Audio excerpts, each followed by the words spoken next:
Bueno, siguiendo con los aportes de la unidad número 10, habíamos quedado en el video anterior de cómo aplican las organizaciones la creatividad. ¿En qué momentos la organización se ve casi obligada a utilizar la creatividad? Primero, para lograr ventajas competitivas, es decir, definir creativamente de qué manera yo voy a generar una ventaja que me diferencie del competidor, que me haga distinto en el mercado. En ese momento voy a tener que usar la creatividad para poder anticiparme al futuro, para poder desarrollar pensamiento estratégico. Y cuando hablamos de pensamiento estratégico, pensamos en cómo la organización se va a relacionar con ese contexto, de qué manera se va a anticipar al futuro que ese contexto plantea y de qué manera va a responder a los factores externos que van a exigir cambio de la organización. Entonces, en todos esos momentos, la organización requiere ser creativa. ¿En qué momento vamos a usar la creatividad? Por ejemplo, para resolver problemas técnicos, problemas que tengan que ver con aspectos financieros de la organización, falta de recursos económicos, problemas o dar soluciones a actividades de atención al cliente. ¿De qué manera se van a resolver conflictos, choque de intereses en la organización, que pueden ser entre las personas, entre los distintos departamentos de la organización? ¿De qué manera vamos a desarrollar o hacer desarrollos estratégicos, generar nuevas estrategias para llegar al mercado? ¿De qué manera hacemos un cambio en nuestra estrategia de comunicación, de promoción, de producto? ¿De qué manera hacemos desarrollos estructurales? ¿Cómo incorporamos una nueva área funcional adentro de la organización? ¿Cómo eliminamos algunos puestos gerenciales en la organización para mejorar recursos humanos?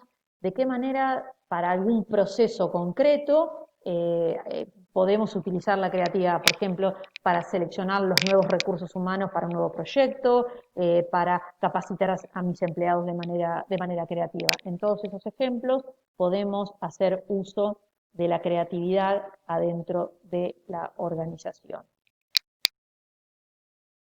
¿Para qué motivo o cuál es la aplicación fundamental de la creatividad? La organización debe tener en cuenta un montón de herramientas que le van a permitir gestionar la creatividad adentro de la organización a nivel individual y a nivel grupal, porque yo necesito esta creatividad de los individuos y esta creatividad a nivel de grupo adentro de la organización para instalarla como una característica de la cultura. Hoy las organizaciones necesitan que la creatividad esté instalada adentro de la cultura organizacional. Cuando hablamos de creatividad y queremos explicar la creatividad, tenemos que reconocer que nuestro cerebro tiene dos partes o dos hemisferios, un hemisferio izquierdo y un hemisferio derecho. El hemisferio izquierdo tiene que ver con la parte lógica, con el pensamiento racional, con el pensamiento secuencial, con todo lo verbal, lo lineal, lo analítico. Es la parte más racional y relacionada con la razón tiene el hemisferio de esta parte del hemisferio del cerebro, y se complementa con un hemisferio derecho o un lado derecho del cerebro que es totalmente intuitivo, que no sigue ninguna lógica de la razón, que se guía por relaciones que muchas veces no podemos ver con una cierta continuidad, sino que tiene que ver con relaciones que son más lejanas en el tiempo, tiene que ver con toda la parte de nuestros sentimientos, tiene que ver con la parte visual, con lo espacial, con lo creativo de la persona. Y eso corresponde al lado derecho o al hemisferio derecho del cerebro. El cerebro también tiene patrones de pensamiento, que estos patrones de pensamiento son formas que el pensamiento incluye en el proceso creativo, cómo se comporta el pensamiento en el proceso creativo. El patrón de pensamiento es poner en funcionamiento la creatividad para poder dar solución a un problema concreto, a un problema específico. Los patrones de pensamiento usan dos tipos de pensamiento divergente y pensamiento convergente. ¿Qué es el pensamiento convergente? Pueden leer lo que está ahí, pero a ver, piensen en un montón de alternativas en las cuales yo planteo, las cuales yo pienso para dar solución a un problema específico. o a un planteo específico. Distintas ideas que van a converger a un punto común, que van a llegar a un punto común. Surge del lado izquierdo del cerebro, de la parte más racional del cerebro, es un pensamiento lógico, se enfoca en el objetivo y las distintas alternativas que yo puedo tener para cumplir ese objetivo, que obviamente está fijado de antemano. El pensamiento divergente obviamente es todo lo contrario, pone en funcionamiento la parte del hemisferio derecho del cerebro y tiene que ver con un objetivo que hay que cumplir y definir todas las alternativas posibles para cumplir ese objetivo. Son distintas ideas que se separan de un punto, que se separan para poder encontrar solución a ese objetivo planteado. Es la generación de la mayor cantidad de alternativas o soluciones posibles para el objetivo planteado.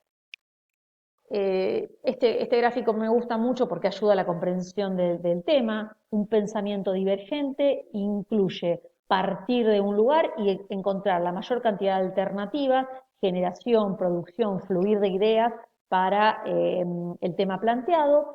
En cambio, el pensamiento convergente es distinto. Yo ya tengo un planteo o un problema puesto de antemano y lo que voy a ver son las distintas alternativas que puedo utilizar o que puedo evaluar o que puedo analizar para la mejor solución de ese problema.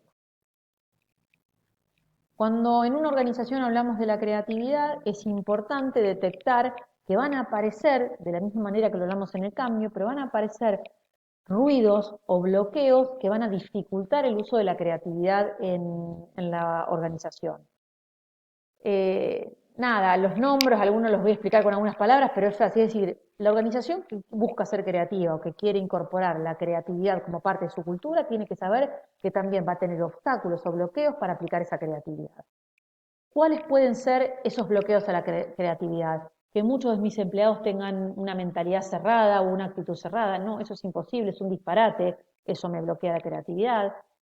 Tratar de ser siempre lógico y analítico y no reconocer que el cerebro tiene una parte derecha que también debe estar utilizada, tener una actitud negativa, siempre el no frente a algún cambio, ser muy reglamentado, seguir muchas reglas, eso no me permite ser creativo, tener miedo a fracasar, en poder plantear una idea creativa y que esa idea fracase, hacer suposiciones de antemano o arrastrar modelos o suposiciones que muchas veces son infundadas, temor al ridículo o al resultar estúpido con la idea que se plantea, entonces esto también es un bloqueo a la creatividad. Y un bloqueo fundamental a la creatividad es que cuando uno piensa en creatividad, el temor o el miedo a no ser creativo. Mi idea no será lo suficientemente creativa. Y recordemos que cuando hablamos de creatividad no hablamos de innovación. Hablamos de algo que pueda resolverse de una manera distinta con lo que ya existe. Entonces, muchas veces el temor a no ser creativo, no tener la idea eureka, es lo que lleva a las organizaciones a no ser creativas. En la bibliografía también vamos a hablar de 4 tipos de creatividad. Estos tipos de creatividad son la innovación, síntesis, extensión y duplicación. La innovación es un tipo de creatividad y ¿qué dice? Bueno, ¿cuándo hay creatividad de innovación? Cuando se genera algo nuevo, algo disruptivo, algo que rompe con lo tradicional o lo conocido. Eso es una innovación. En algún momento fue una innovación la aparición de los teléfonos inteligentes, bueno, pero es cuando aparece en el mercado algo inexistente, algo nuevo. ¿Qué es la síntesis? Es otro tipo de creatividad que significa usar ideas diferentes, existentes, para generar una nueva idea. En la bibliografía tienen algunos otros ejemplos, pero por ejemplo, acá podríamos nombrar a la hidroponía, si ninguno sabe o alguno no sabe lo que es la hidroponía, es un método de cultivo que no utiliza tierra. Pero la hidroponía no inventa el cultivo y no inventa utilizar soluciones líquidas con agua como método de cultivo de las plantas. Pero bueno, es un ejemplo de síntesis, algo que ya existe para otra cosa, se utiliza con un uso nuevo. La extensión, que es otro tipo de creatividad, significa aumentar la utilidad de una innovación que ya fue creada o de algo ya desarrollado, aumentarle su capacidad de creatividad, es decir, agregarle a lo que ya existe cosas nuevas. Eso también es otro tipo de creatividad llamada extensión. Y por último, tenemos la creatividad duplicación, que es copiar lo que alguna otra empresa hace, lo que alguna otra organización hace, o lo que le dé éxito a otros, copiarlo para mi organización. Eso también es creatividad y se llama duplicación. La creatividad tiene que ser vista en las organizaciones, primero de todo como una aptitud, una habilidad, un conocimiento que la persona tiene, una capacidad que el individuo tiene para desarrollar algo. También tiene que ser visto como una actitud, un comportamiento, un sentimiento, un querer hacer algo distinto o algo nuevo. Y es una herramienta que va a ayudar y mejorar la manera de trabajar de las organizaciones.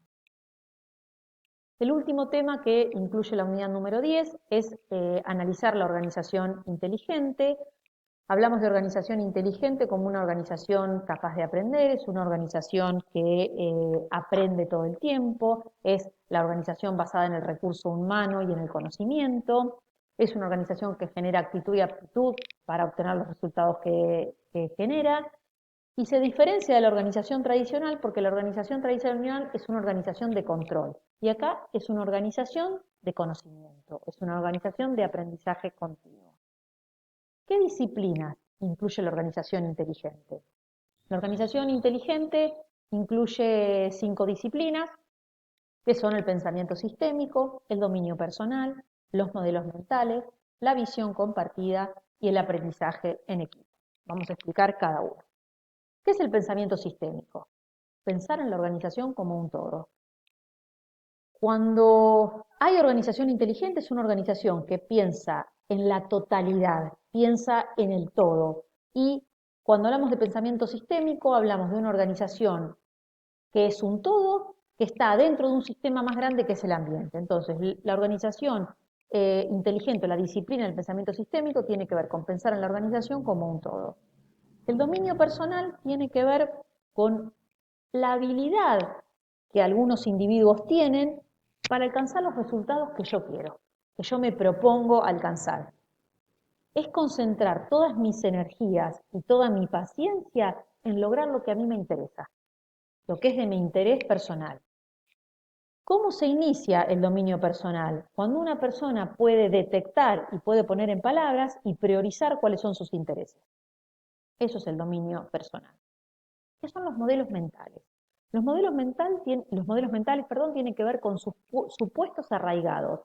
Nosotros en marketing lo llamamos mitos suicidas, pero los modelos mentales tienen que ver con supuestos que yo tengo muy arraigados que van a influir en mi manera de actuar, en mi manera de pensar, en mi manera de tomar decisiones. Y obviamente estos modelos mentales muchas veces generan obstáculos para la organización inteligente. Entonces, una organización que busca ser organización inteligente tiene que trabajar para desterrar estos modelos mentales. Y lo que busca es examinar de los distintos integrantes de la organización y someter esos modelos mentales a influencia de otros, a que otros opinen sobre mis propios modelos mentales para poder desterrarlos.